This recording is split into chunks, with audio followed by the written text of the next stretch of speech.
अभी भी शादी हो। कोई बात नहीं मम्मी पापा, आपने मुझे गोद लिया, पाल पोस कर बड़ा किया। भले ही उसके पीछे आपका कोई भी इरादा सही, लेकिन मैं आपकी बेटी हूँ। शादी तो मैं प्रशांत के साथ कर लूंगी, लेकिन उसके बाद भी जिंदगी भर आप दोनों का ख्याल रखूंगी। शालिनी की उम्र लगभग 28 साल की हो चुकी थी, लेकिन अभी तक उसकी शादी नहीं हुई थी। शालिनी के मम्मी पापा सरला और महेश जी ने कभी उसकी शादी के लिए कुछ ज्यादा कोशिश भी नहीं की। शाली मन ही मन चाहती थी कि दूसरी सहेलियों की तरह उसका भी घर बस जाए, लेकिन वो अपने मम्मी पापा से ये बात कहती भी तो कैसे कहती। माँ जानती है, मेरी सहेली है ना शीतल, उससे बेटी हुई है, बड़ी प्यारी बच्ची है उसकी। अरे ये तो बहुत अच्छी बात है। उसकी शादी भी तो 4 साल पहले हो गई थी ना। अब क्या करे बेटा, चाहते हैं तो हम भी यही है कि तुम्हारी शादी हो जाए, लेकिन कोई अच्छा लड़का मिलता ही नहीं। कोई बात नहीं मम्मी पापा, मैं जानती हूँ आप मेरे लिए बहुत अच्छा रिश्ता ढूंढना चाहते हैं, और अभी मेरी इतनी उम्र भी तो नहीं हुई है। अच्छा शालिनी बेटा, क्या है ना, मेरे पास नई साड़ी नहीं है और मुझे किटी पार्टी में जाना था, तो इस महीने तेरी तनख्वाह आ जाए तो एक नई साड़ी दिलवा देना बेटा। और बेटा मेरा मोबाइल भी थोड़ा पुराना हो गया है, 6 महीने से इसी को काम में ले रहा हूँ, एक नया मोबाइल ला देना बेटा। हाँ हाँ मम्मी पापा। और माँ, आप तनख्वाह की चिंता क्यों करती हैं? साड़ी तो मैं आपको कल ही दिलवा दूंगी। और रही बात आपकी मोबाइल की, तो मैं आज शाम को ही ऑफिस से लौटते वक्त ले आऊंगी। अरे भगवान सबको तुम्हारे जैसी बेटी दे, कितना ध्यान रखती है अपने मम्मी पापा का। पापा, आज आप दुकान नहीं जा रहे हैं क्या? वो क्या है ना बेटा, मेरे सर में जरा दर्द हो रहा है, इसलिए आज दुकान जाने का मन नहीं है। पापा दवाई ले लीजिए, और अगर हो सके तो चले जाइए। इस तरह दुकान बंद रहेगी तो ग्राहक आना बंद कर देंगे ना। अरे बेटा तेरे पापा की अब उम्र हो चली है, और तू है ना हमारी कमाऊ बेटी, इतनी अच्छी नौकरी करती है, हमारा ख्याल रखती है, तेरे पापा को चिंता करने की क्या जरूरत भला है? ठीक है पापा, आप अपना ध्यान रखिए, मैं ऑफिस से लौटते वक्त आपका फोन ले आऊंगी। और माँ, आपकी साड़ी हम कल लेकर आएंगी। शालिनी के जाने के बाद क्या करे? शालिनी के लिए सच में कोई लड़का ढूंढकर उसकी शादी करवानी है क्या? अरे पागल हो गई हो क्या?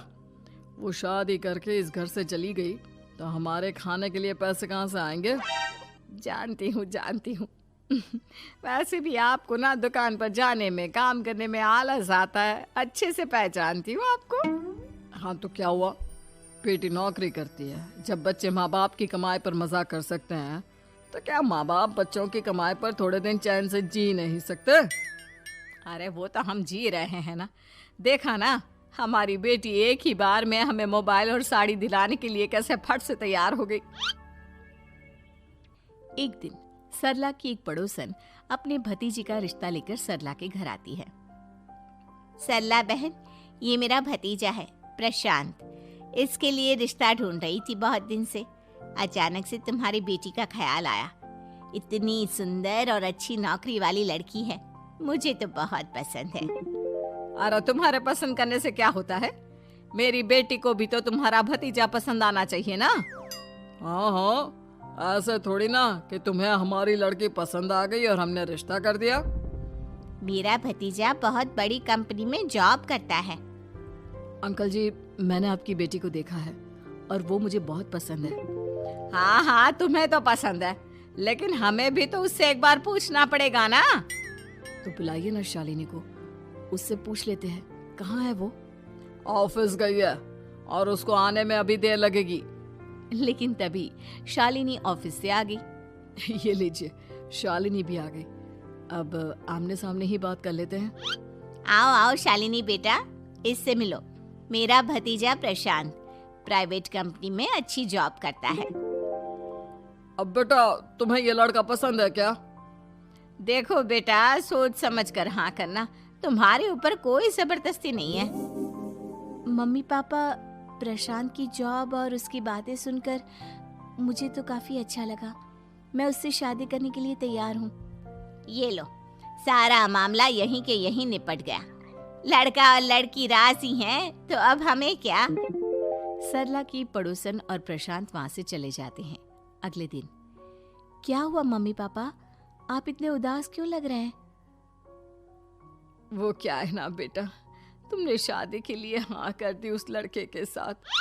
तो क्या हुआ माँ, उस लड़के में कोई खोट है क्या? आपको वो पसंद नहीं? अरे नहीं नहीं बेटा, जिसमें तुम्हारी खुशी उसमें हमारी खुशी। हमें भी लड़का पसंद है। तो फिर क्या बात है? अगर कुछ भी है तो आप मुझे बता सकते हैं। तुम्हारी माँ ये सोच सोच कर परेशान है कि तुम्हारे बाद हमारा क्या होगा। तुम हमारी इकलौती बेटी हो, हमारा बुढ़ापा कैसे कटेगा। अब बेटा, हम अपने बारे में सोचकर तुम्हें जिंदगी भर शादी करने से रोक तो नहीं सकते ना। जाओ, तुम अपनी जिंदगी में खुश रहो, हमारा क्या है, जैसे तैसे जी लेंगे।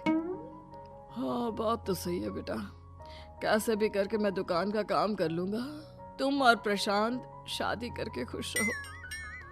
अपने माँ बाप की बात सुनकर शालिनी काफी दुखी हो जाती है। उसे लगने लगता है कि वाकई में उसकी शादी हो जाने के बाद उसकी माँ और बाप का ख्याल कौन रखेगा। और यही सोचकर वो एक दिन प्रशांत से मिलती है। देखो प्रशांत, तुम मुझे बहुत पसंद हो, लेकिन मैं चाहकर भी तुमसे शादी नहीं कर सकती। अरे क्या हुआ शालिनी, क्या तुम मेरी किसी बात से परेशान हो? नहीं नहीं प्रशांत, मैं अपने माँ बाप की इकलौती संतान हूँ। अगर मैं भी शादी करके घर से चली गई तो उनका ख्याल कौन रखेगा, उनका खर्चा कौन उठाएगा? तो क्या तुम सारी जिंदगी शादी नहीं करोगी? शायद नहीं प्रशांत, और अगर अपने माँ बाप के लिए ये भी करना पड़े तो इसमें गलत क्या है? प्रशांत की सारी बात जाकर सरला के पड़ोसन यानी कि अपनी बुआ को बता देता है। ये सरला तो बड़ी चालाक निकली। प्रशांत, वो अपनी बेटी के साथ खेल खेल रही है। कैसा खेल? आप क्या कहना चाहती हैं? अरे शालिनी बहुत सीधी और संस्कारी लड़की है, लेकिन ये सरला और महेश एक नंबर के चालाक। बुआ जी, आपकी बात सही है, लेकिन अपनी बेटी के साथ भला कोई क्यों चालाकी करेगा? वो तो मैं तुझे कल बताऊंगी। तो कल सुबह मेरे साथ शालिनी के घर चलना। और फिर अगले दिन, क्या हुआ सरला बहन, तुम्हारी बेटी ने तो शादी के लिए मना कर दिया। अब पता नहीं बहन जी क्यों मना कर दिया। हम तो चाहते थे कि बेटी की शादी धूमधाम से करें। हमारी तो बहुत इच्छा थी कि शालिनी की शादी प्रशांत के साथ हो जाए, लेकिन अब क्या करें, वही नहीं चाहती। आंटी जी, शादी के बाद मुझे अपने माँ बाप की बहुत चिंता रहेगी। उनका ख्याल कौन रखेगा? और इसलिए मैं प्रशांत तो क्या, किसी से भी शादी नहीं करना चाहती। अंधी हो गई हो क्या माँ बाप के प्यार में? पहले जरा अपने माँ बाप से सच तो पूछ लो। कैसा सच?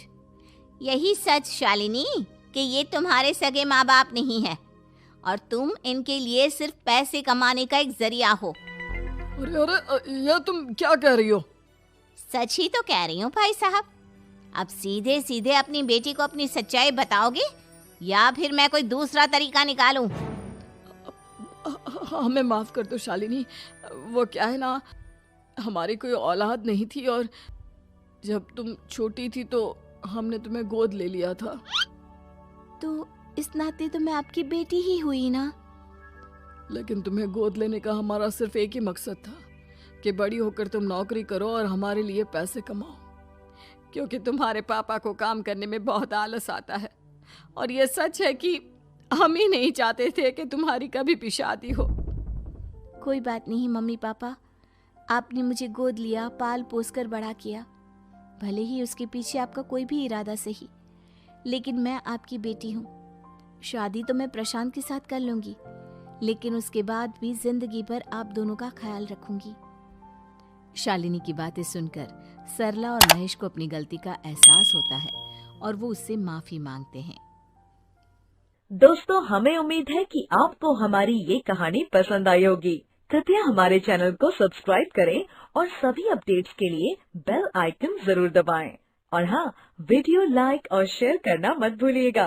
Bye bye.